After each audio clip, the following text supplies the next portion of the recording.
Il y a quelque chose qui s'est passé hier sur Fox News et qui, selon moi, mérite vraiment d'être examiné attentivement ce matin. C'est de la manipulation au plus haut niveau. C'est une tromperie à votre égard. Tous ceux qui regardaient cette émission étaient trompés. On les entraînait sur une voie qui mènerait à la défaite militaire physique de notre pays. Et cela pourrait conduire à notre échec total en tant que nation, parce que cela pourrait nous rendre si vulnérables si l'on suivait la voie préconisée par cette personne, qui est apparemment un immense soutien de Donald Trump et qui s'appelle Sid Rosenberg. Et si vous ne savez pas qui c'est un chroniqueur de radio conservateur. Donc pas vraiment quelqu'un en mesure de donner de bons conseils militaires.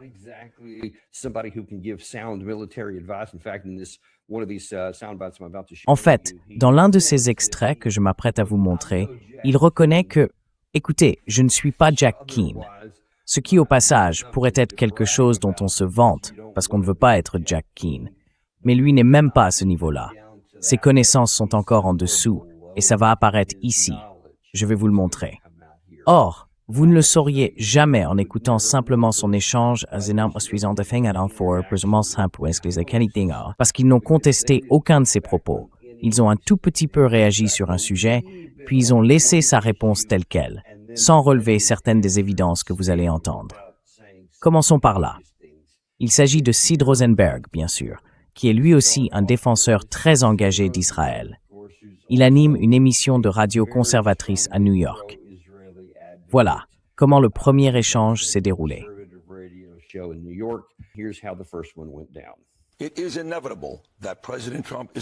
Il est inévitable que le président Trump doit faire ce qu'il ne veut pas faire, c'est-à-dire intervenir avec cette attaque massive et totale.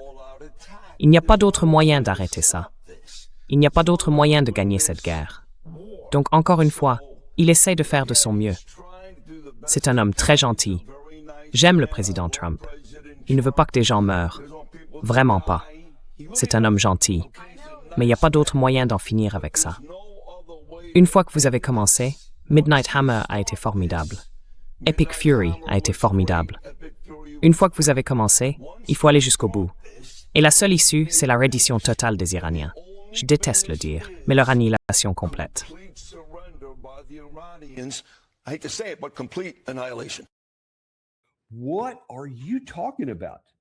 Mais de quoi parlez-vous? Écoutez, soyons parfaitement clairs. La seule façon de parvenir à l'anéantissement complet d'un pays aussi grand que l'Europe occidentale, avec 90 millions d'habitants, c'est d'utiliser des armes nucléaires. C'est la seule façon. Or, s'il ne pense pas aux armes nucléaires, s'il pense à autre chose, alors il est littéralement cinglé. Il a littéralement perdu la tête. Il n'existe aucune option militaire conventionnelle qui permettrait aux seuls États-Unis d'Amérique, avec quelques missiles fournis par Israël, d'anéantir un pays. C'est impossible. Il dispose actuellement d'une force active d'au moins 1 million de soldats, probablement davantage maintenant qu'ils ont sans doute mobilisé des réservistes. Mais on ne peut pas anéantir un pays par des moyens conventionnels, même en y déployant une armée de campagne.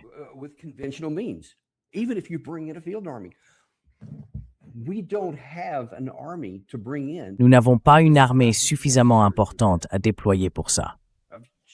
Je vous ai montré cette carte plusieurs fois. Toute la partie ouest du pays est couverte de chaînes de montagnes. Pas seulement des montagnes, pas seulement un terrain hostile pour un assaillant, mais des chaînes de montagnes, au pluriel. Elles traversent tout le pays. Je l'ai peut-être encore quelque part sous la main, si je peux juste mettre celle-ci ici. Regardez ça. Il faudrait d'abord contraindre l'Irak à nous autoriser à entrer et faire venir toutes nos troupes de très loin.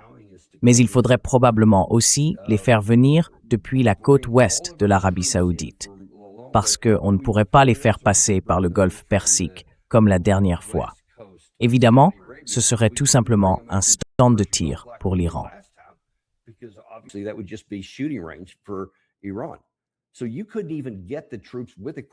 Donc, même si vous le vouliez, vous ne pourriez pas y faire entrer les troupes avec leur équipement. Et si vous y arriviez, tenter de faire passer une force terrestre à travers ces montagnes serait littéralement suicidaire. Parce que, comprenez bien quelques faits très simples. Vous voyez les chaînes de montagnes? Vous avez des montagnes qui descendent de chaque côté et une vallée qui s'étend au milieu. Eh bien, il faut faire passer vos troupes par cette vallée. Et dès qu'une flèche est tracée sur une carte, vous savez, pour indiquer par où vous allez entrer, dès qu'un axe d'approche, c'est comme ça qu'on l'appelle, est défini, alors vous vous y engagez. À partir de là, l'ennemi n'a plus qu'à rester posté sur les hauteurs et à tirer comme sur des poissons dans un tonneau.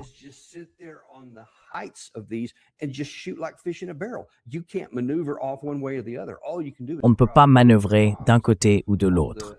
Tout ce qu'on peut faire, c'est larguer une quantité de bombes sur les montagnes.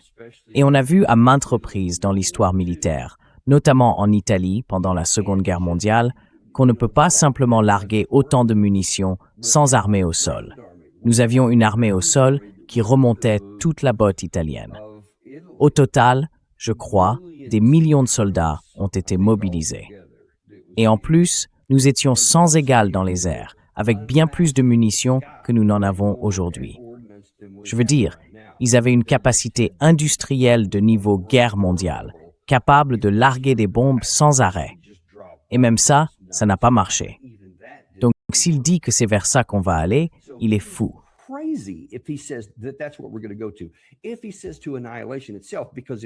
S'il parle d'anéantissement, parce qu'en réalité, il veut dire des armes nucléaires, c'est insensé. Vous parlez de tuer des dizaines, voire des centaines de millions d'êtres humains. C'est pire que toutes les atrocités nazies qui aient jamais eu lieu. Vous comprenez ce qu'il préconise? S'il ne parle pas de troupes au sol et qu'il parle d'armes nucléaires, alors il parle d'un génocide d'une ampleur dont Hitler n'a jamais rêvé. Il s'agit littéralement de massacrer la population d'un pays, même pas de le conquérir, ce que Hitler a fait, mais d'avoir littéralement l'intention d'utiliser des armes nucléaires pour massacrer tous les habitants. Premièrement, le monde ne va pas rester les bras croisés et laisser faire ça.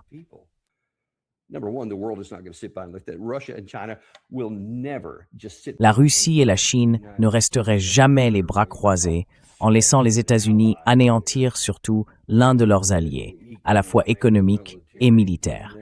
Elles ne feraient jamais ça. Mais elles ne laisseraient pas non plus cette règle s'imposer sans réagir. Elles ne le feraient pas. Donc si nous tentions ça, ce serait du suicide. Et s'il parle d'armes conventionnelles, alors il doit parler d'une armée de campagne. Ce qui mobiliserait pratiquement l'ensemble des forces terrestres américaines en service actif, c'est-à-dire l'armée de terre et le corps des marines, et les placerait dans cette situation impossible à gagner. Je viens de vous l'expliquer. Et si vous vous dites, bon, il ne veut probablement pas dire ça, eh bien, il s'avère que si, c'est exactement ce qu'il veut dire.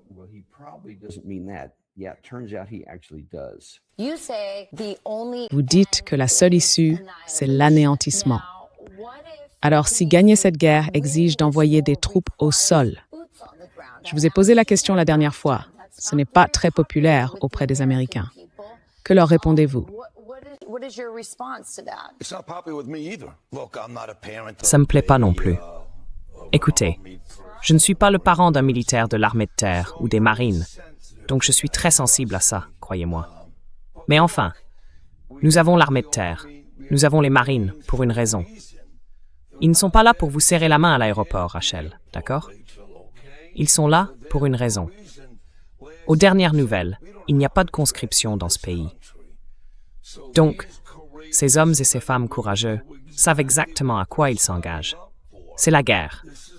Nous ne voulons voir personne mourir. Mais c'est la guerre. Une guerre qu'ils ont commencée il y a 47 ans.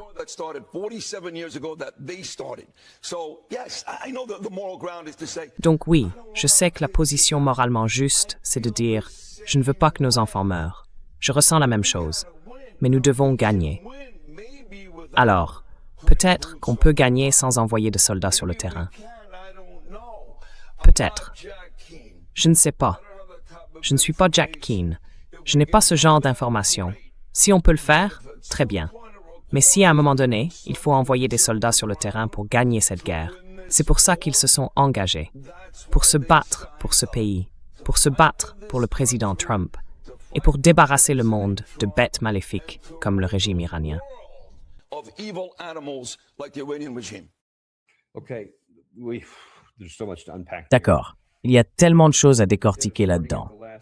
Au lieu de commencer par le dernier point, parce que ça m'émouverait probablement plus que je ne devrais, commençons par certains des premiers éléments. Il a dit « nous devons gagner ». Et bien sûr, ensuite, il dit carrément « des troupes au sol ». Oui, c'est ce que nous devons faire. Nous devons le faire. Il répète ce terme encore et encore. Vous allez l'entendre davantage. Il faut faire ça. Nous devons faire ça. Non, nous ne sommes obligés de ne rien faire. Les forces armées américaines sont, du moins officiellement et sur le papier, censées exister pour défendre notre pays. Défendre notre pays. Pas pour se lancer dans une frappe militaire impossible à gagner, au profit des bénéfices fantastiques, pervers et tordus du dirigeant d'un pays étranger. C'est pourtant ce qu'il préconise.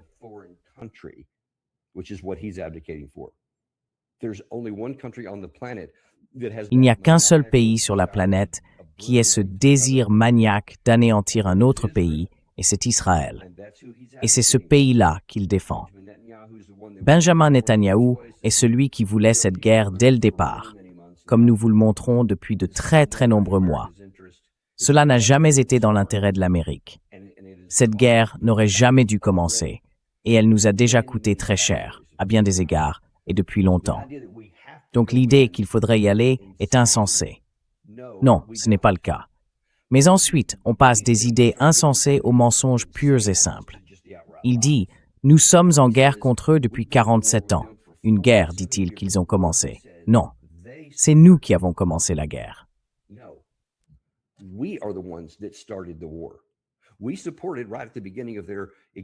Nous avons soutenu, dès le début de leur existence, la guerre Iran-Irak. Pendant 8 ans, nous avons soutenu les Irakiens comme intermédiaires pour tenter de les détruire. Donc c'est nous qui avons lancé celle-là. Je ne sais pas si vous le savez. Et puis bien sûr, toutes ces décennies de pression maximale de l'administration Trump ou toutes ces sanctions de toutes les autres administrations qui se sont succédées. Et puis périodiquement, l'assassinat de certains de leurs scientifiques et de certains de leurs dirigeants militaires. Et puis bien sûr, arrive 2025, quand nous lançons une guerre non provoquée contre l'Iran sous couvert d'engagement diplomatique. Puis, en 2026, nous menons et lançons une autre guerre sous couvert d'engagement diplomatique.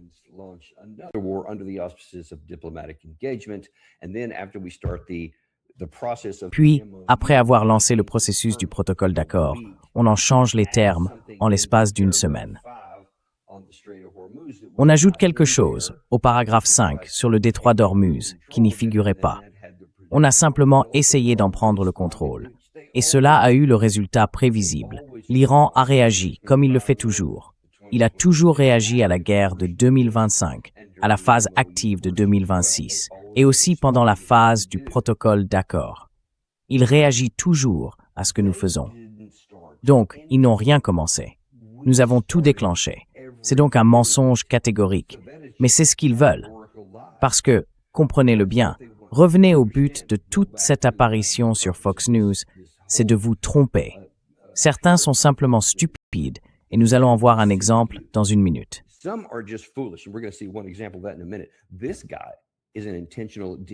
Ce type trompe volontairement les gens, parce qu'il veut vous faire croire quelque chose qui n'est pas vrai.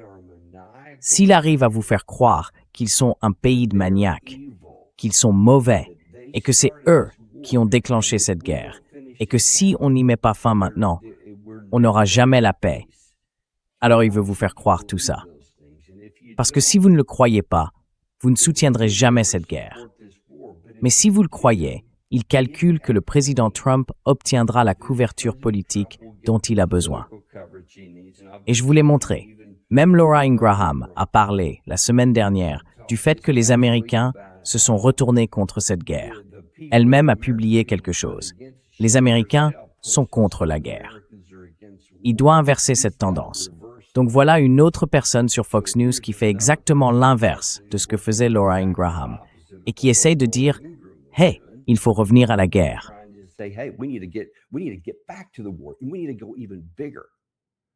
Il faut aller encore plus loin. Puis il a dit quelque chose qui m'a vraiment mis en colère, comme vous pouvez sans doute le voir. C'est d'ailleurs l'une des raisons pour lesquelles j'ai choisi de faire cette vidéo ici, un dimanche matin. Parce qu'il dit, écoutez, je ne veux pas que qui que ce soit meure. Bien sûr que si. Vous vous moquez complètement qu'un Américain meure. Vous vous en moquez littéralement. La valeur de la vie d'un soldat américain, pour ce type, c'est ça, rien. En fait, ce n'est qu'un atout à utiliser pour servir ce qu'il perçoit comme l'intérêt de son pays d'origine. C'est tout. Donc ça aussi, c'est un mensonge. Que les choses soient claires. Mais ensuite, il dit, « Hey, ces gars savaient à quoi ils s'engageaient. Ils se sont engagés pour faire la guerre. » Quelle était la formule qu'il a employée? Il a dit qu'il s'était engagé pour débarrasser le monde du mal. Du mal dans le monde.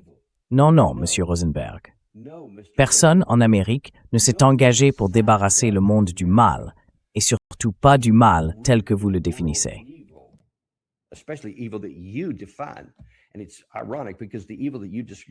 Et c'est ironique, parce que le mal que vous attribuez au camp iranien pourrait tout aussi bien s'appliquer à votre pays et au mien aussi, aujourd'hui, vu la manière dont nous agissons.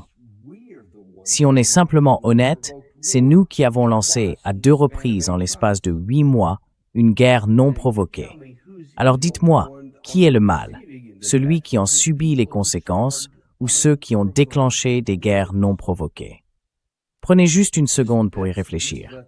Mais écoutez, balayez aussi désinvoltement le sort des soldats et des marines américains en disant « Hey, ils se sont engagés pour ça. Ils savent que c'est la guerre. C'est pour ça qu'ils sont payés. » Il a dit « À ma connaissance, il n'y a pas de conscription. Personne ne les oblige à y aller. » Il n'y a pas de conscription. Mais si quelqu'un les oblige à y aller, c'est le président des États-Unis qui donne les ordres, et ils doivent les suivre ou partir.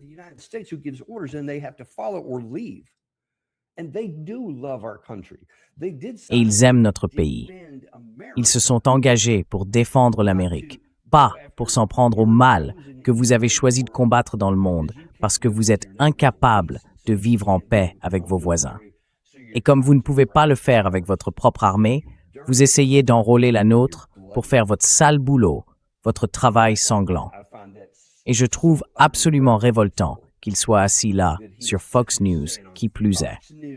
Cette chaîne censée être un média patriotique, qui prétend tant se soucier de nos troupes, laisse quelqu'un venir les rabaisser à ce point et dire, en gros, que leur vie ne vaut rien et qu'ils se sont engagés pour ça. C'est pour moi ce qu'il y a de plus irrespectueux et de plus répréhensible qu'on puisse imaginer. Mais malheureusement pour nous, il est allé encore plus loin. À quoi ressemble la victoire pour vous? Vous êtes sérieux? Vous voulez vraiment continuer jusqu'à ce qu'il soit anéanti et qu'il y ait un changement de régime? C'est votre objectif final? C'est tout. Écoutez, je veux récupérer le nucléaire. Je veux ouvrir le détroit. Tout ça, c'est important. Mais si vous laissez ces animaux au pouvoir, vous courez droit au désastre. Écoutez, quelle est la définition de la folie? Faire la même chose encore et encore, en espérant un résultat différent. Si vous laissez les gardiens de la Révolution au pouvoir, nous aurons les mêmes problèmes dans 5 ans, dans 10 ans, quand le grand président Trump, ne sera plus là. Donc à ce stade, nous n'avons pas le choix. Il faut y aller.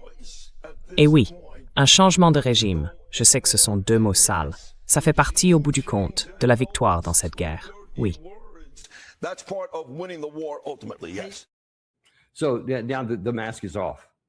Alors maintenant, le masque est tombé. Là, c'est un changement de régime. Ils veulent simplement détruire le dirigeant pour Israël, afin qu'il n'ait plus personne capable de les défier dans la région.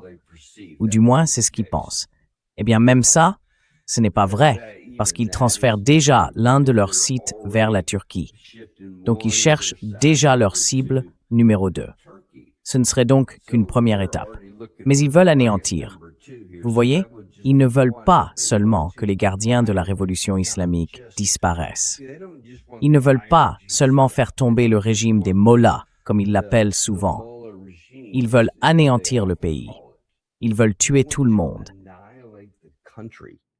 They want to kill everybody. And then they're going to, I promise you, if they got Et ensuite, je vous le promets, s'ils arrivaient à leur fin, ils jetteraient leur dévolu sur la Turquie. Ils ne seront jamais satisfaits. Jamais. Mais ils n'y arriveront pas. Ils ne réussiront pas parce qu'ils ne le peuvent pas.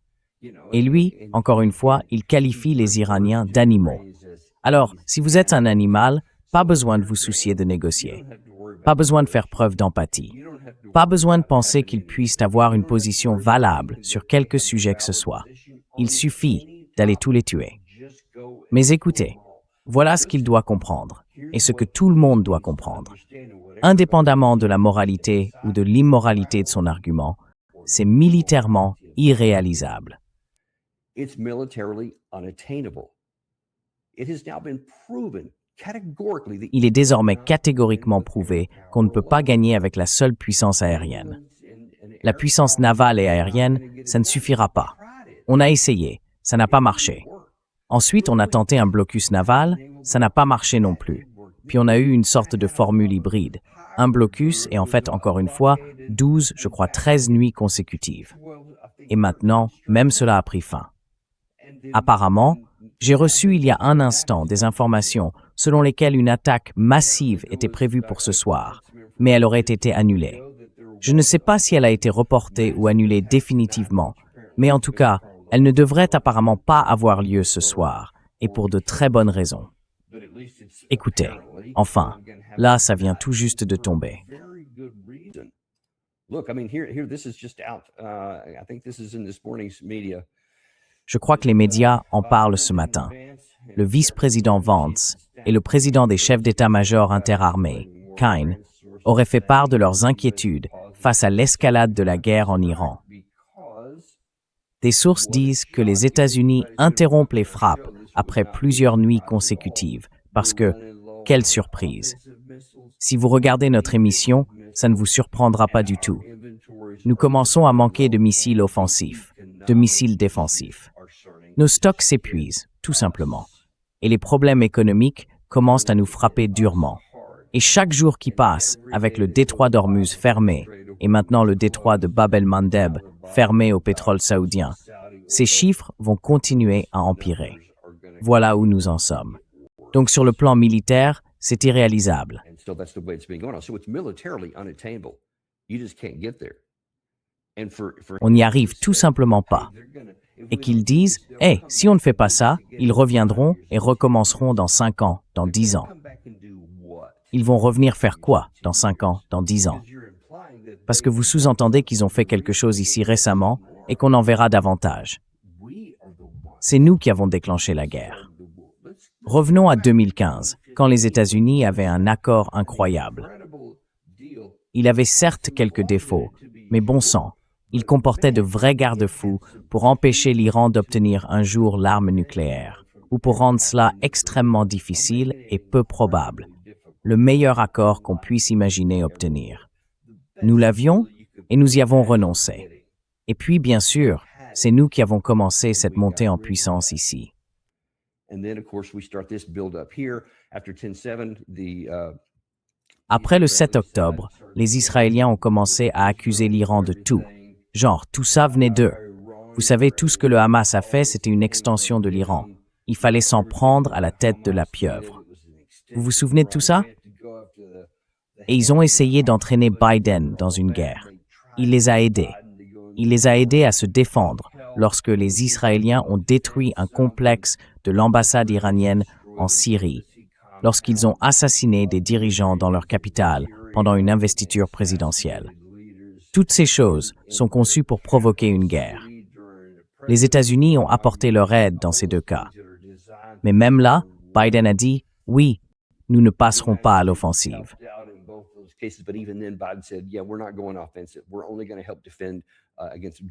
Nous n'allons aider qu'à nous défendre contre les drones et les missiles, et c'est tout. Et c'était déjà beaucoup, mais il n'irait pas jusqu'au bout avant le président Trump. Puis le président Trump s'est laissé convaincre de faire quelque chose d'inatteignable sur le plan militaire. Et nous l'avons prouvé. Nous avons prouvé que c'était inatteignable militairement. Encore une fois, nous n'avons pas d'armée à envoyer là-bas. Si nous engagions la totalité de nos forces terrestres, ce ne serait pas suffisant, et ce serait garantir une attaque suicide. Et ensuite, nous nous retrouverions sans force armée. Imaginez si nous faisions ce que ce type a suggéré. Nous n'aurions plus d'armée. Nous aurions une marine et une armée de l'air désarmées, parce que nous n'aurions même pas assez de munitions pour nous défendre.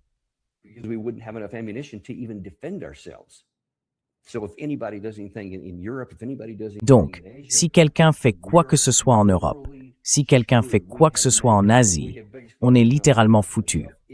On se sera en gros démilitarisé nous-mêmes si on va jusqu'au bout. C'est déjà vraiment très grave, et c'est pour ça que l'alerte est rouge. Il aurait fallu arrêter immédiatement par tous les moyens nécessaires pour préserver la puissance qu'il nous reste afin de pouvoir commencer à la reconstruire. Parce qu'elle a déjà été méthodiquement démantelée sur le plan militaire, rien qu'à cause des missiles offensifs et défensifs. Mais vous savez, des gens comme ça ne se laisseront tout simplement pas dissuader par les faits. C'est uniquement de la haine aveugle, de la soif et de la destruction contre les Iraniens à la demande d'Israël.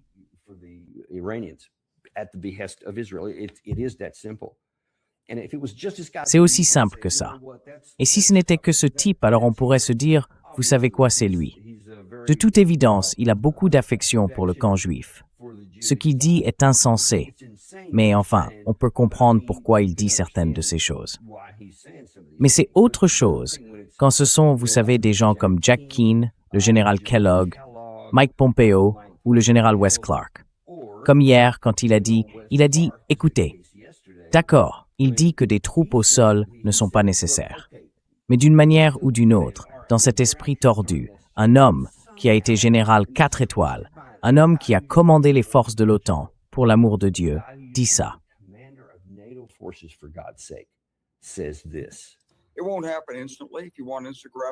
Ça ne se fera pas instantanément. Si vous voulez une satisfaction immédiate, ça n'arrivera pas. Mais des troupes au sol ne régleront pas le problème non plus. Il faut mettre en place la base de ciblage, disposer d'une reconnaissance aérienne permanente, avoir une capacité de réaction immédiate. Vous jouez au jeu du chat et de la souris avec ces gens-là. Ils savent qu'ils vont perdre. C'est pour ça qu'ils intensifient les choses. S'ils pensaient pouvoir rester en retrait, faire traîner les choses, et ainsi de suite, ils ne cibleraient pas leurs voisins de la même manière. Ils chercheraient simplement à gagner du temps. Et l'autre chose que nous ne pouvons pas faire, c'est nous arrêter et instaurer une pause pour un cessez-le-feu en disant que cela mènera peut-être à des négociations. S'ils veulent nous parler, ils peuvent nous parler dès maintenant. Mais si vous isolez le pays, resserrez les frontières, vous en prenez au détroit, imposez un blocus à 100% autour de l'Iran, les gardiens de la révolution islamique sentiront qu'ils sont en train de perdre. Et quand ils commenceront à perdre, ils reviendront à la table des négociations. Ils voudront sauver ce qu'ils peuvent.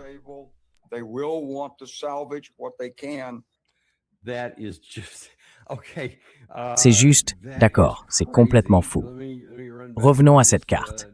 Il dit qu'il faut faire le tour de tout le pays et le bloquer entièrement. Donc pas seulement ici, pas seulement dans le détroit, en bas, en empêchant tout ce qui sort du détroit d'Ormuz.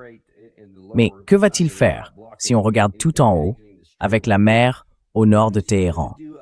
Comment va-t-il bloquer ça? Comment va-t-il bloquer tout ce territoire, toute cette frontière avec le Turkménistan, l'Afghanistan ou le Pakistan? Écoutez, j'ai combattu pendant la guerre en Afghanistan et je me suis rendu de très nombreuses fois à la frontière entre le Pakistan et l'Afghanistan. Et je peux vous le dire, elle est incroyablement poreuse. Et quand nous avions 140 000 soldats américains et de l'OTAN en Afghanistan, au plus fort de cette guerre, pendant le renfort décidé par Obama, nous n'avions pratiquement aucun contrôle sur ce qui traversait cette frontière.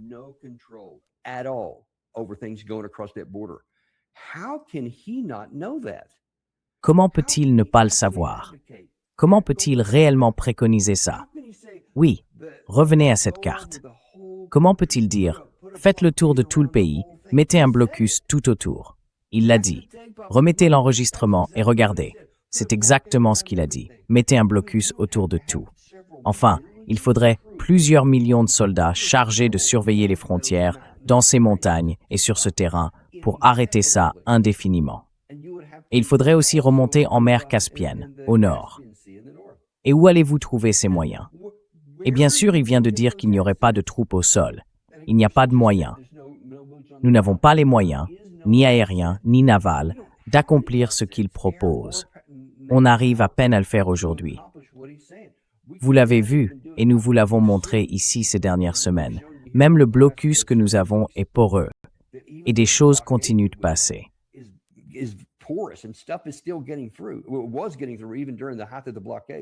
Ça passait déjà, même au plus fort du blocus, et ça passe encore aujourd'hui. On a arrêté certaines choses, mais c'est poreux. Et ça, avec, je crois, une quarantaine de navires, si je ne me trompe pas. Peut-être même pas autant. Il faudrait mobiliser l'intégralité de la marine américaine pour établir un cordon sanitaire complet et tout arrêter. Et c'est physiquement impossible. C'est tout simplement impossible. On ne peut pas bloquer une frontière aussi montagneuse. On ne peut pas. Alors, qu'est-ce qui ne va pas chez ces gens? Quel genre de conseils recevons-nous de la part de nos hauts responsables? Personne sur CNN ne remettait ça en question. Personne sur Fox News ne remettait en question ces absurdités évidentes.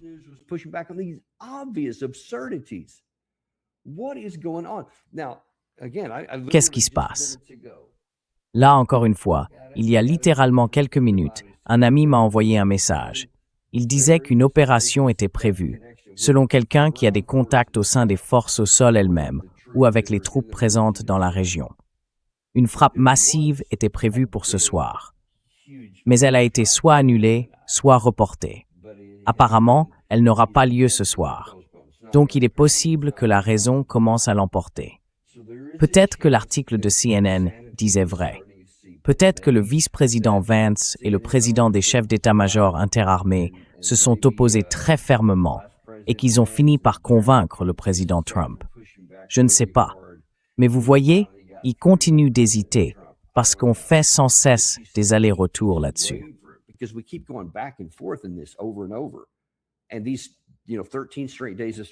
Et pendant ces 13 jours de frappes consécutifs, nous n'avons absolument rien accompli. Ça a seulement détruit un certain nombre de cibles au sol, et je suis sûr que l'Iran n'a aimé aucune de ces frappes. Mais cela n'a rien à voir avec sa capacité à tenir dans la durée, ni avec sa capacité à contrôler le détroit d'Ormuz. Toutes ces cibles que nous avons frappées réduisent dans une certaine mesure certaines capacités de l'Iran, notamment sa capacité à contrôler le trafic maritime dans le détroit, mais aussi à contrôler toute entrée ou sortie militaire. Mais, comme je vous l'ai dit, ils ont probablement 5 ou 6 façons différentes de le faire. Donc si vous avez ça, je vais sans doute faire une analyse détaillée là-dessus cette semaine et vous la montrer.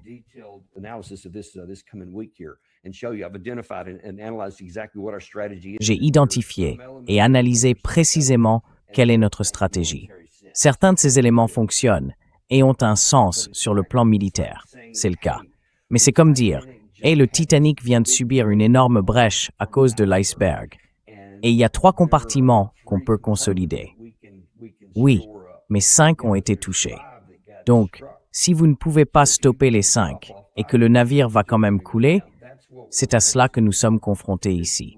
Ce que nous faisons depuis 13 jours a eu un certain effet, un petit effet dans certains domaines, mais aucun effet réel sur les domaines les plus importants, ceux qui comptent le plus. Donc, à l'heure actuelle, ce que nous faisons, c'est échouer.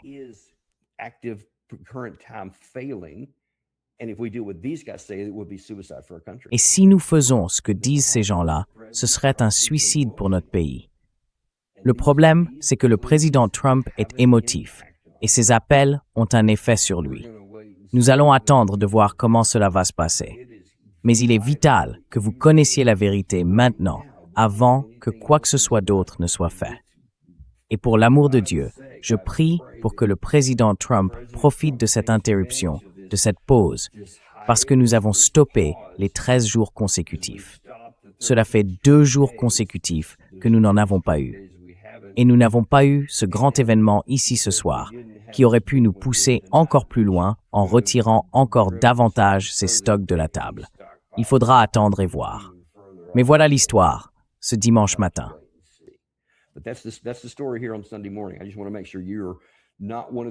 Je veux simplement m'assurer que vous ne faites pas partie de ceux que les gens de CNN comme de Fox trompent, parce qu'ils vous mentent et essaient de vous induire en erreur, pour vous engager sur une voie qui détruira probablement l'empire que nous connaissons aujourd'hui. Notre position mondiale, appelez ça comme vous voulez, notre puissance mondiale, notre puissance militaire, notre puissance économique mondiale. Tout cela pourrait être détruit de nos propres mains. C'est là où nous en sommes. Merci beaucoup, tout le monde. On se retrouve la prochaine fois dans le Daniel Davis Deep Dive. Vous savez, je n'essaie pas de vous convaincre d'acheter de l'or, ni de vous dire comment gérer votre portefeuille boursier. Mais il y a une façon de nous aider. Abonnez-vous, cliquez sur le bouton j'aime et partagez ceci avec quelqu'un que vous aimez. Hit that like button and share this with somebody you love.